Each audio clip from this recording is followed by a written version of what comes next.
5 दिन की छुट्टियां बिताकर जब ससुराल पहुंची तो मेरे पति घर के सामने स्वागत में खड़े थे।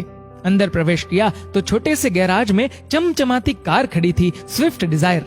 मैंने आंखों ही आंखों से पति से प्रश्न किया तो उन्होंने कार की चाबी हाथ में थमाकर कहा, कल से तुम इस कार में कॉलेज जाओगी प्रोफेसर साहिबा। Oh my God! खुशी इतनी थी कि मुंह से और कुछ निकला ही नहीं।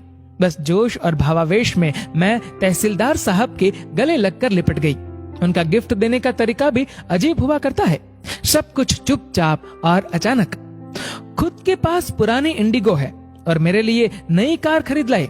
6 साल की शादीशुदा जिंदगी में इन्होंने न जाने कितने गिफ्ट दिए, गिनती करती हूँ तो थक जाती हूँ। ईमानदार है, रिश्वत नहीं लेते, मगर खर्चीले इतने कि EMI तक पर गिफ्ट खरीद लाते हैं। लंबी सी जप्पी के बाद मैं अलग हुई तो कार का निरीक्षण करने लगी। मेरा पसंदीदा कलर था, बहुत सुंदर थी। फिर नजर उस जगह गई जहां मेरी स्कूटी खड़ी रहती थी, लेकिन वो जगह तो खाली थी। स्कूटी कहाँ है? मैंने चिल्लाकर पूछा। बेच दी मैंने, पति जवाब में बोला। क्या करना अब उस कबाड़ का? पार्किंग में इतनी जगह भी नहीं है। मुझसे बिना पूछे बेच दी तुमने? पत्नी बोली। एक स्कूटी ही तो थी, पुरानी सी, गुस्सा क्यों होती हो? पति ने भावहीन स्वर में कहा तो मैं चिल्ला पड़ी। स्कूटी नहीं थी वो, मेरी जिंदगी थी, मेरी धड़कनें बसती थी उसमें, मेरे पापा की इकलौती निशानी थी मेरे पास। मैं तुम्हारे तोहफे का सम्मान करती हूँ, मगर उस स्कूटी की जगह पे नहीं। मुझे नहीं चाहिए ये कार।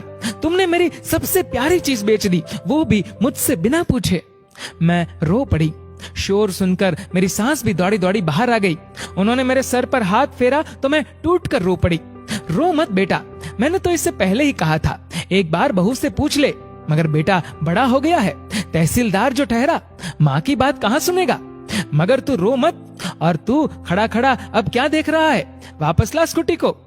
तहसीलदार साहब गर्दन झुकाकर आए मेरे पास। उन्होंने रोते हुए नहीं देखा था मुझे पहले कभी। प्यार जो बेइंतहा करते हैं।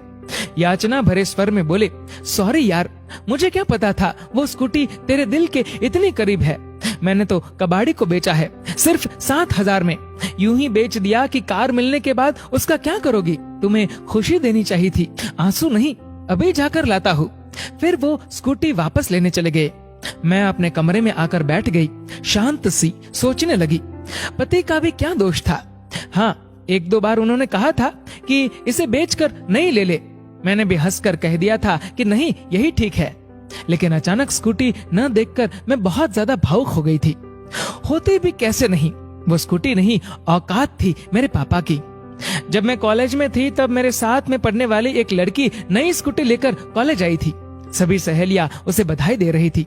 तब मैंने उससे पूछ लिया, कितने की है? उसने तपाक से जो उत्तर दिया, उसने मेरी जान ही निकाल ली थी।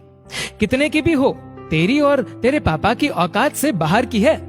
अचानक पैरों में जान नहीं रही थी। सब लड़कियां वहां से चली गई थी, मगर मैं वहीं बैठी रह गई।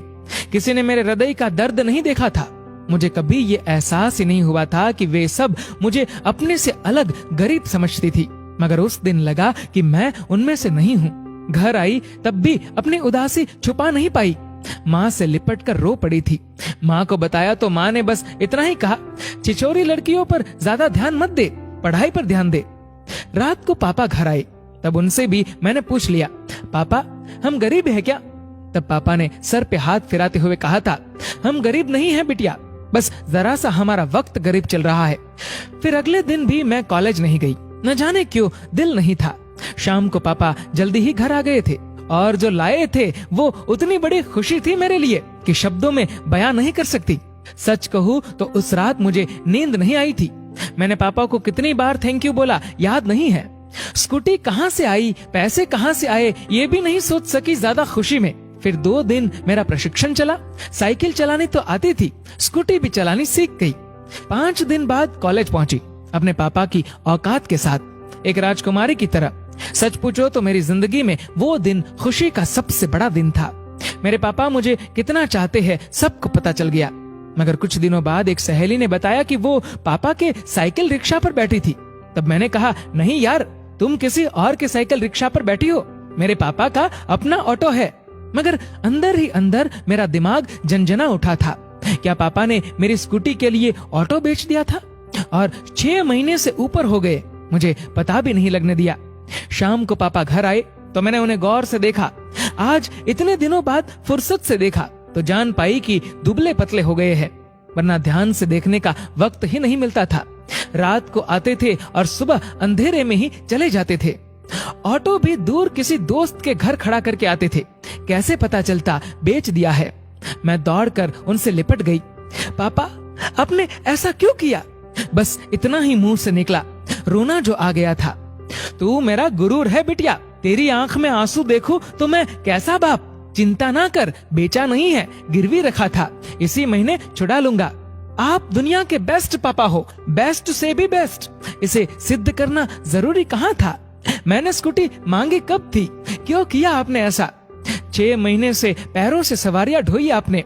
पापा, आपने कितनी तकलीफ झेली मेरे लिए। मैं पागल कुछ समझ ही नहीं पाई और दहाड़े मारकर रोने लगी। वो स्कूटी नहीं थी मेरे लिए, मेरे पापा के खून से सिंचा हुआ उड़न खटोला था मेरा, और उसे किसी कबाड़ी को बेच दिया। दुख तो होगा ही। अचानक मेरी तंद्रा टूटी। एक जानी पहचानी सी आवाज कानों में पड़ी। मेरी स्कूटी मेरे पतिदेव यानी तहसीलदार साहब चलाकर ला रहे थे। मैं मन ही मन इतने अच्छे पिता और पति के लिए भगवान को धन्यवाद दे रही थी।